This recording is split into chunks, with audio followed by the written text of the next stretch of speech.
Assalaamu calaykum waraxmatullah. Isku soo noqod wanaagsan. Muuqaalkii kan ka horreeyay waxaan kaga hadalnay JavaScript waxay tahay waxa ay qabato iyo macluumaad guud oo ku saabsan markaasi programmingka iyo JavaScript. Waxa kale oo aan ka hadalnay oo aan sharaxay qaabka aad u soo degsanaysid setupkaaga oo uu ku jiray markaasi code editorka aad isticmaalisid. Waxaan linkiyada ku reebay linkiyada Chrome iyo Visual Studio ba haddii markaasi aad Visual Studio isticmaalisid qaybta descriptionka ee markaasi muuqaalkii hore kan laftarkiisana markaasi waan ku reebi doonaa. Marka waxaan rajaynayaa inaad uu ku diyaarsan yahay code editorka aad isticmaalisid ama VS ahaado ama mid kalaba ha ahaadee. Okay, marka waxaan halkii kasii wadaynaa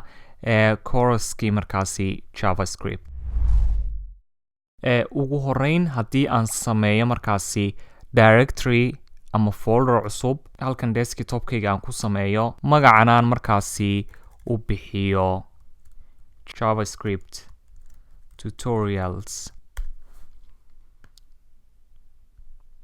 Waxa aan ku furayaa markaasi folderkan oo intaan qaada aan kusii dhexdaynayaa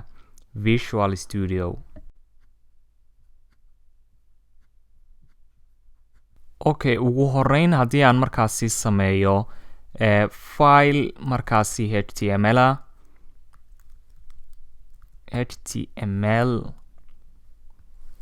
Okay, marka waxaan taabanayaa exclamation mark deetna tab si markaasi uu igu sameeyo boilerplate HTML. Waxaan rajaynayaa in farta aad arkaysaan oo ayna aad u yaryarayn. Maalinlooyd waxaan eegayay YouTube-ka kanaalkan dadka ku xidhan ee daawada meelaha yacni marka ay daawanayaan muuqaaladan aan sameeyo device-ka ay isticmaalaan sida mobile laptop iyo waxaas. Marka ugu badnaan dadku 80% waxay isticmaalayaan mobile ayay kaga jiraan oo ay ka daawadaan muuqaaladan. Maadaama mobile uu qofkii ka isticmaalayo ama tablet waxaa dhici karta inay fartu tusaale ahaan yara dhib ku noqoto codekan oo kale inuu arko. Marka waxaan sameynayaa wax yar ayaan ku darayaa markaasi size-ka markaasi fontiga. Waxaan rajaynayaa markaasi intaasi inay ku filnaato oo markaasi si fiican aad uga arki kartaan. Inta aanan meel kala tegin haddii aad ku dhufatid halkan oo extensionska deetana aad search garaysid live server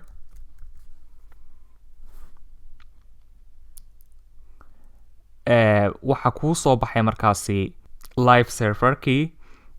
Aniga wuxuu ii sheegay iminka disable haddaan ku dhufto wuxuu iga noqonayaa marka disable kale adiga haddii kuugu jiro sidan oo kale oo adigana kuu sheegayaa. Haddii aanu kuugu jirinna wuxuu ku odhanayaa install. Marka waxaad ku dhufan doontaa buttonka halkaas deetana refresh baa odhan doontaa.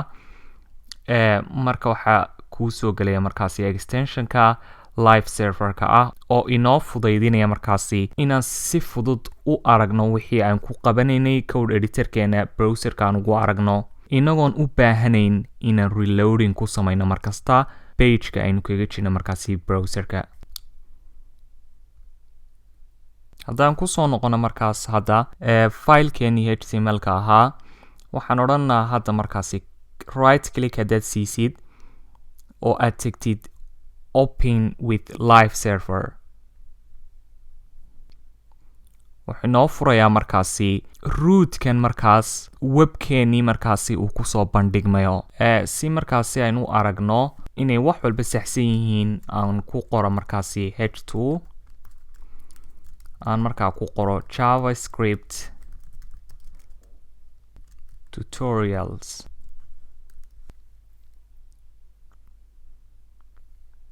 Okay, marka pagekeeni hadda waa kan intii aan ku qorno kaliya ayaa markaasi ku qoran. Haddii aad markaasi tegtid show aniga luqad kale ayay igu qoran tahay Swedish. Marka halkan adiga dabcan waxa kugu qoran show deetana haddaad tegtid hoos u socotid deetana aad ku dhufatid developer deetana aad tegtid JavaScript console waxa kuu soo baxaya markaasi console-kan JavaScript. haddii aad shortcut doonaysidna waxaad taaban kartaa markaasi option command iyo j waa markaad Mac isticmaalisid. haddii aad Windows isticmaalisidna waxaad taaban kartaa option control iyo j.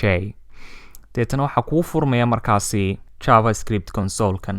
ama adigoon halkaa tegin waxaad taaban kartaa right click, deetana waxaad ku dhufan kartaa inspect. deetana waxaad kusii dhufan doontaa console. okay, ugu horeyn anu waxaan bedelayaa markaasi teamkan, yani colorka teamka. muhiim ah inaad adu bedeshid, laakiin team waxaan ka dhiganayaa markaasi dark ah. fartana wax yaraan waaweynaya markaas. haddii aan markaasi qoro console.log aan idhaahdo markaasi tusaalaan hello world, yani programmerska kelmad yaroo markaasi ay markaasi caan tahay markaas hello world marka la sameynayo qofku baradka yahay HTML oo kale, yani waa kelmad yaroo lagu bilaabo hello world. haddii aan markaasi click siiyo waxa halkan markaasi iigu soo qormaysaa hello world. waa qaabka markaasi aad JavaScript ugu sheegaysid inay qoraal kuu qorto. dayno haddana iminkan idhaahno kelmadan kuu soo baxday hadda undefined halkaa ku qoran, just hadda iska ignore garee, si fiican baynu u sharaxi doonaa. haddaynu haddana qorno console.log waxaa arkaysaan inaan hadda sameeyey double quotes, calaamad quoteska marka la furayo double ah. laakiin waxaa sidoo kale JavaScript aad isticmaali kartaa oo ay luqadaha kale kaga gedisan tahay inaad single quote-na isticmaali kartid. dan qorno markaasi tusaale ahaan hadda JavaScript tutorial semicolonna markaa ugu dambeysiiyo waxaa ii soo baxay markaa text sidan ah JavaScript tutorial. haddaan ku xigsiiyo markaasi alert iyadu waxa ay sameynaysaa message alertia ay markaasi pageka kusoo qoraysaa. oo imika markaan aan ku dhufto click waxa ii soo baxday halkan pop up yar oo soo booday oo ay ku qorantay markaasi textidii aan ku qoray hello. marka console.log iyo alert waa functions markaasi JavaScript ay hore u sii cayintay oo markaasi browserka u sheegaya console.log waxay leedahay qaybta console-ka oo halkan aan joogno waxaa ku qorta markaasi textida, halka functionka kalena uu leeyahay alert samee, deetana waxaa ku qortaa textida hello. sidaas si lamida waxaan samayn karnaa haddaynu iminka iska xidhno qaybta console-ka oo aynu ku noqono markaasi Visual Studio. JavaScript-ga waxa aad marka aad doonaysay inaad JavaScript ku dartid file HTML dhexdiisa, laba hab baa loo sameeyaa. waa mar HTML-ka dhexdiisa lagu qoro iyo mar aad file cusub u sameynaysid. marka aad fileka dhexdiisa ku qoraysid waa inaad markaasi tagtaa bodiga dhammaadkiisa, deetana aad qortaa script, kadibna wixii aad doonaysay markaasi aad halkan ku dhex qortaa. waxaa kaloo aad samayn kartaa intaad intan qaado ayaad dhigi kartaa headhka markaasi. laakiin sida fiican ee wanaagsan ee aan idkula talinayna markaa waxay tahay inaad JavaScript-gaaga aad ku qortid bodiga dhammaadkiisa. sababtan sidaas u leeyahay markaynu casharada sii socno ayaan markaasi si fiican u sharaxi doonaa, laakiin haddii aan tusaale kaasii siiya hadda waxa weeyaan marka aynu samayno file HTML waxa uu coderkani sida ay u kala horeeyaan ay u kala rangaraysmaan, oo codeka ugu horeeya ayaa rangaraysma markaas. haddii dabadeeto bodiga ayaynu ku dhex qornaa HTML-ka aynu u baahannaho oo dhan, yani waxaan ka wadaa waxyaabaha aynu u baahannahay inuu ka koobnaado website-ku waxaa lagu dhex qoraa markaasi bodiga. deeta haddii aad JavaScript-gaagii ka horreysiisid pagekaaga wixii ku qormi lahaa, JavaScript-gaagu waxa ay rangaraysmi doontaa inta aan la gaadhin wixii ku guda jiray bodigaaga markaas. marka waxa fiican inuu HTML-ku marka hore rangaraysmo, dabadeetana JavaScript-gu ay kusii xigto. haddaynu iminka markaasi halkan ku qorno console.log oo nidhaano markaasi hello world semicolon waxaa arkaysaan inaan text sida u dhaxaysiiyey single quotes double quotes ba waa qaadan kartaa wax macnay soo kordhinaysa ma jirto just make sure inaad mid keliya ku dhegtid si markaasi aanad hadhow toole waxaa iskugu dhex khalkhaldin ama waxyaabo iskugu bedbedelin haddaynu markaas safe nidhaano iminka oo aan ku noqono pagekeenii mid kalaan furay oo aan right click siiyo oo aan ku dhufto inspect on console-kayga tago waxaan arkayaa halkan inay igu qorantay hello world just tani waxay sheegaysaa un live reload enabled waxay ka imanaysaa markaasi live serverka tani haddii aan text bedelo wax kale ka dhigo oon taga markaasi browserkaygii waxaan arkayaa inay ku qormaysa markaasi JavaScript marna consoleka gudihiisa aynu ku qornay marna waxaynu kusoo qornay markaasi scriptigeena HTML-keena gudihiisa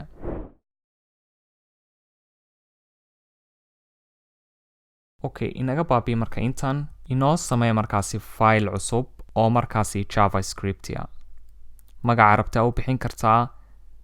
laakiin anu waxaan jecelahay inaan u bixiyo markaasi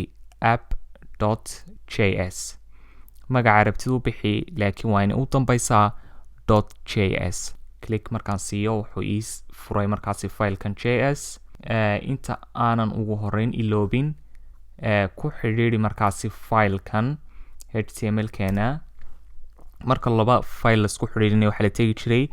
headhka gudihiisa deetana halkan ayaad ku qoraysaa markaas script source deetana halkaasaa ku qoraysaa markaasi magacii fileka ugu horeyn haddaynu eegno inay isku xidhiidhsayn labada file waxaan odhanaynaa haddaynu textun ku qorno js file is linked haddaynu saan idhaano marka aynu tagnay markaasi pagekeenii waa kan bob uptan ay noo soo baxday ama alertigan js file is linked intii aan markii hore sharaxay waxay ahayd in filekaaga javascriptiga aad dhigtid markaasi bodiga dhammaadkiisa wax yar haddii aad arkayseen javascript tutorials yacni qoraalkani inoomuu soo bixin ilamaa aynu okay siinay javascriptigii oo javascript filekii ayaa marka hore load garaysmay haddii aan wax yar ku celiyo halkaas linked hadana safe aan idhaahdo hadda waxaan arkanaa inuu filekani html-ka maran yahay waxba ayna ku qornayn sababtoo ah javascriptigii ayaa run garowsmatay marka hore markaynu okay idhaahno ayuu noo soo baxay marka waxaan samayn doonaa waxaynu qaadaynaa markaasi javascript filekeena deetana waxaan dhigaynaa markaasi bodiga dhammaadkiisa hadda waxaan arkanaa inuu sii joogtay textidii deetana filekii javascript uu run garowsmay markaasi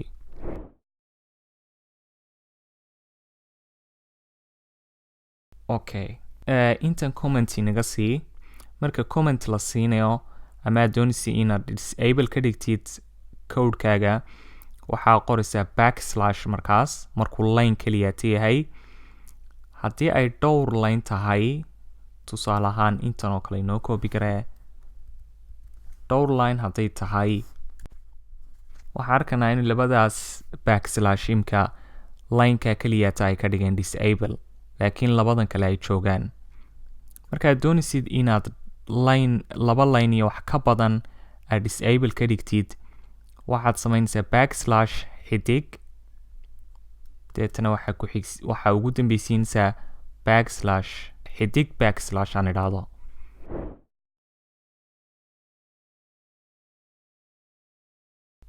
okay hadda waxaan eegaynaa markaasi qaabka variables loo sameeyo variables maxay yihiin horta marka hore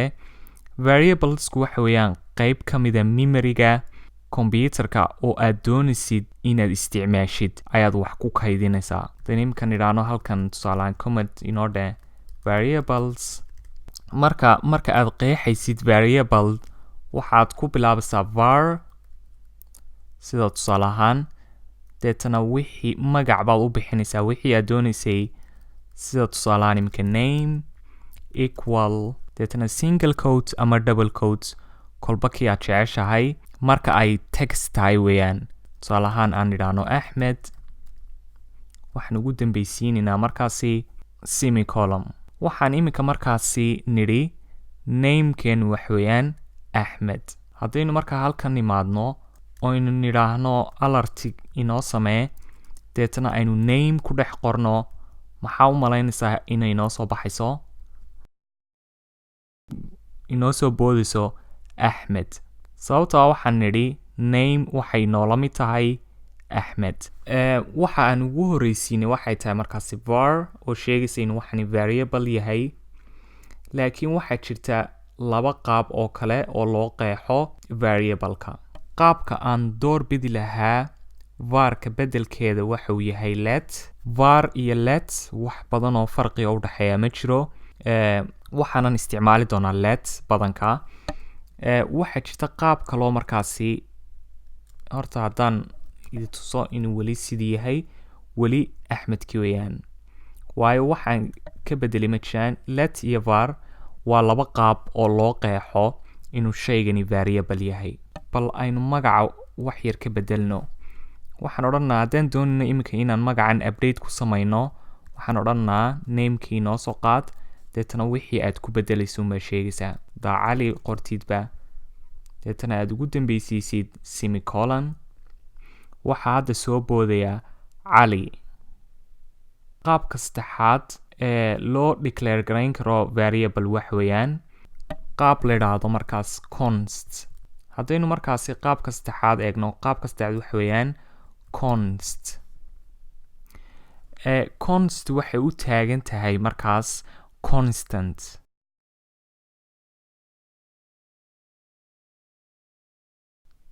qaabkan way ka duwan tahay qaababka kale mar haddii aad variablekaaga const ku qeexdo ma bedeli karaysid bay ka dhigantay yacni updating kuma samaynaysid hadda wuxuu noo sheegayaa halkan gargariir yaroo casaan ah haddaynu dul tagno gargariirka casaanka wuxuu halkan noogu qoray haddaynu akhrino intan attempting to override name which is a constant waxaa isku dayeysaa buu leeyahay inaad override ku samaysid ama updating ku samaysid variableka name kaas oo ah constant macnihiisu wax weeyaan lama bedeli karo waxaan odhanaa okay ma bedelayno haddaynu eegno markaas magacii waxaan arkanaa inuu Axmed yahay okay comment si intaas si markaasi aad u sii xasuusinaatid okay hadda waxaan odhanaa let haddaynu idhaahno markaasi first name let last name cali deetana let age is equal to 20 tusaale ahaan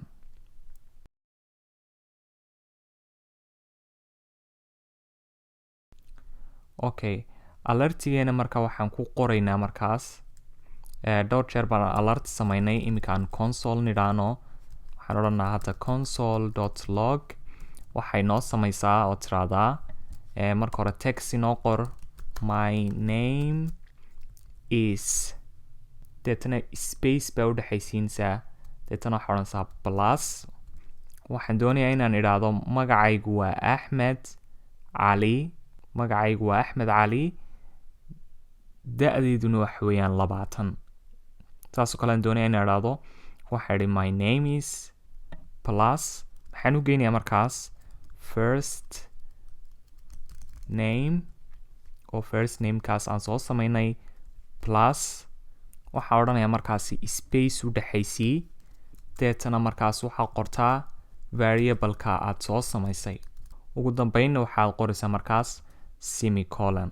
okay haddaynu markaa iminka tagno filekeenii oo aynu furno consolekeena waxaan arkanaa inuu yahay my name is Axmed cali sababta aan kuwan ugu dhexaysiiyeyna waxay tahay haddii imkaan saasun odhan lahaa waxay noqon lahayd markaasi yacni space umuu dhexeeyeen marka sababtaa awgeed ayaan spaceka ugu dhexaysiinay okay waxaan doonayaa iminka inta videoga istaajisid inaad qortid markaasi adigu magacaaga inta qaabkaas oo kale u qortid variable u samaysid age-kaaga saa u qortid deetana console-ka waxaad ku qortaa magacaaga oo dhammaystiran iyo markaasi da'daada adigoo isticmaalaya markaasi JavaScript variables okay bosi dabeetana isku day waxaan rajaynayaa inaan isku dayday haddii ay adkaatay oo aad samayn kari weyday dhib ma laha sababtoo ah waxa aynu halkan u joognaa inaynu barano markaas sida loo sameeyo variables iyo guud ahaan JavaScript oo dhan waxaa markaa odhan karnaa plus deetana text baa ku daraysaa marka text la sameynaya waxaa la samayn jiray waxaan odhanaa markaas space baan u dhexaysiiyey waxyar baan ka durkay sababtoo ama rabo inay last name-ka ku dhegto okay marka waxaan odhanayaa and I am iminka casaan buu inoo saaray sababtaa wuxuu moodayaa inaan xidhayno qoraalkii marka markan oo kale ayaad isticmaali kartaa double code-ka hadaynu markaa intan iska masaxno oo halkan aan ku qorno and I am marka iminka marka hore wuxuu moodayay sababtoo ah single code bay ahayd laakiin iminka toos ayuu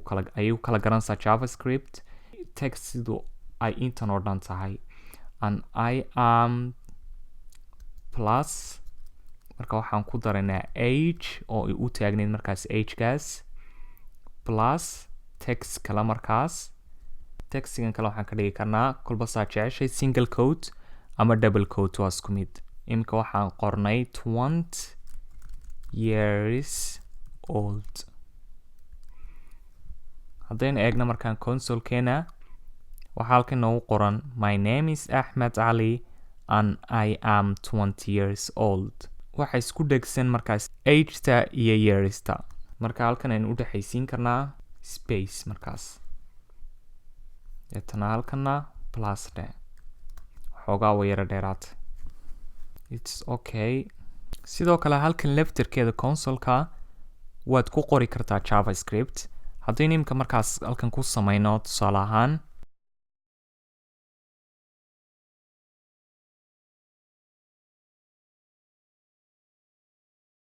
waxaan odhanaa let x is equal to 4 tusaale ahaan deetana haddaynu enter siino oo nidhaahno x t haddaynu weydiino wuxuu inoo soo qorayaa markaas x waxay la mid tahay 4 okay haddaynu nidhaahno let y is equal to 9 ama 8 wuxuu inoo soo qorayaa markaa markaynu y-da weydiino 8 ayuu inoo soo qoray okay waxaan odhan karnaa iminka x plus y deetana wuxuu inoo soo qorayaa inay 12 tahay sababtoo ah 8kii ayuu ku darayaa markaasi 4kaas oo xt iyo y-dii ayuu ku darayaa marka waxaan odhan karnaa haddana let c is equal to x plus y semicolon marka waxaan nidhi c hay inoola mid noqoto x oo loo geeyey y marka waan eeganaa wuxuu ina siiyo markaan c-da weydiino wuxuu ina siiye markaasi 12 waxaan arkanaa markaasi qaabka ay variablesku ay u awood weyn yihiin haddaynu imika iska masaxno oon idhaahdo let name is equal to magac markaasi aynu qorno cumar oo kale markaynu name weydiino waxaan arkaynaa inuu cumar inoo soo saaray haddaynu markaan idhaahno let name to is equal to Mustafa name to markaan weydiino wuxuu inoo soo saaraya Mustafa haddaynu imkaan idhaahno let names haddaynu idhaahno magacyo marka waxaan odhanaa name 1 oo lagu daray name 2 oo u kala taagnaa cumar iyo Mustafa marka wuxuu inoo soo saarayaa wuxuu nagu leeyahay markaasi error sorry halkan name wuxuu nidhi name 1 is not defined sababtaa name 1 may ahayn name keliyaatay ahayd marka haddaynu idhaahno let names is equal name keliyaata ayuu ahaa deetana name plus name 2 wuxuu ina leeyahay yani waad isticmaashay variablekan. Names has already been declared. Markaan idhaahno let's kelmad kale baynu qaadno magacyo. Marka waxaan odhanaa namekeeni hore haysanay ku dar markaa nameka labaad aan samaynay. Marka hadda markaynu weydiino magacyo maxay ahaayeen, wuxuu noo soo saarayaa markaas Cumar iyo Mustafa. Marka waxaan odhan karnaa updating baynu ku samayn karnaa variablekeenan magacyo si markaas space aan ugu dhaxaysiino. Marka waxaan odhan karnaa hadda inaad let qorti uma baahnaa sababta uu sii declare garaysnaa is equal name plus dabadeetana space dabeetana plus name 2. hadda markaynu enter siino wuxuu noo saarayaa markaasi qaabkaas markaas magacyadii oo space u dhaxeeyo.